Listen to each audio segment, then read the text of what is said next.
శ్రీ మాత్రే నమః. లలితామాత భక్తులందరికీ నమస్కారములు. మనం ఇంతకుముందు 64 శ్లోకాలు వాటి అర్థాలను, లలితా సహస్రనామాల యొక్క 64 శ్లోకాలు వాటి అర్థాలను చెప్పుకున్నాం. ఇప్పుడు 65వ శ్లోకం దాని అర్థాన్ని కూడా ఈ వీడియోలో చెప్పుకుందాం. ఆలస్యం చేయకుండా వీడియోలోకి వెళ్ళిపోదాం. 65వ శ్లోకం ఏంటంటే, భానుమండల మధ్యస్థ భైరవీ భగమాలిని పద్మాసన భగవతి పద్మనాభ సహోదరి.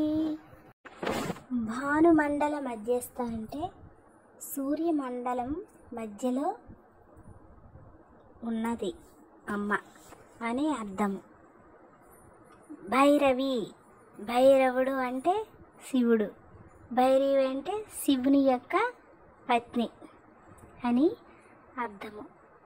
భగమాలిని అంటే భగదేవత మాలికచే చుట్టబడినది అని అర్థము.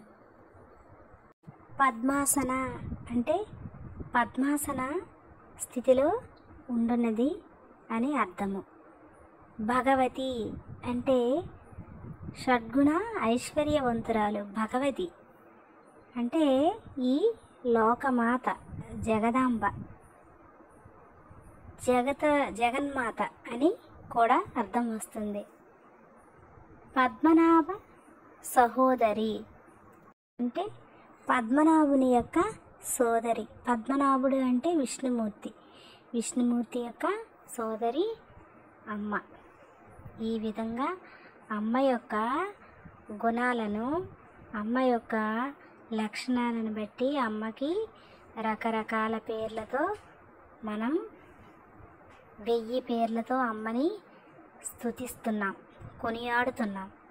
ఈ విధంగా ప్రతిరోజు మన ఇంట్లో అమ్మని 1000 నామాలతో స్తుతిస్తూ, స్తోత్రం చేస్తూ, కొనియాడుతూ, నవవిధ భక్తి మార్గాల ద్వారా అమ్మని ప్రసన్నం చేసుకుంటే ఆ అమ్మ మనల్ని సంసార సాగరం నుంచి తన కాలి వేలతో పైకి ఎత్తుతుందట. ఎత్తి మన చర్యలన్నింటినీ, మన ఇప్పుడు లౌకిక ప్రపంచంలో మన పనులన్నింటినీ కీలుబొమ్మలాడించే విధంగా, నల్లేరుపై నడక విధంగా మన జీవితాన్ని సుసంపన్నం చేస్తుంది.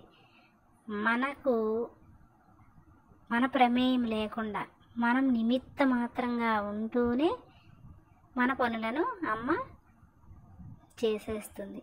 కనుక ప్రతిరోజు కూడా మీ ఇంట్లో లలితా సహస్రనామాలు చదవండి, లేదా ఆడియో పెట్టుకొని వినండి. వినటం వల్ల నెగిటివ్ ఎనర్జీలన్నీ పోతాయి. అలాగే మీ ఇంట్లో ఉండే ఆ ఎయిర్, ఆరా అంతా కూడా క్లీన్ అవుతుంది, ఇల్లంతా క్లీన్ అవుతుంది అన్నమాట. మరి ఈ వీడియో కనుక మీకు నచ్చినట్లయితే లైక్ చేయండి, మీ ఫ్రెండ్స్కి, ఫ్యామిలీ మెంబర్స్కి షేర్ చేయండి. అలాగే నా ఛానల్ని సబ్స్క్రైబ్ చేసుకోవడం మాత్రం మర్చిపోకండి. శ్రీ మాత్రే నమః.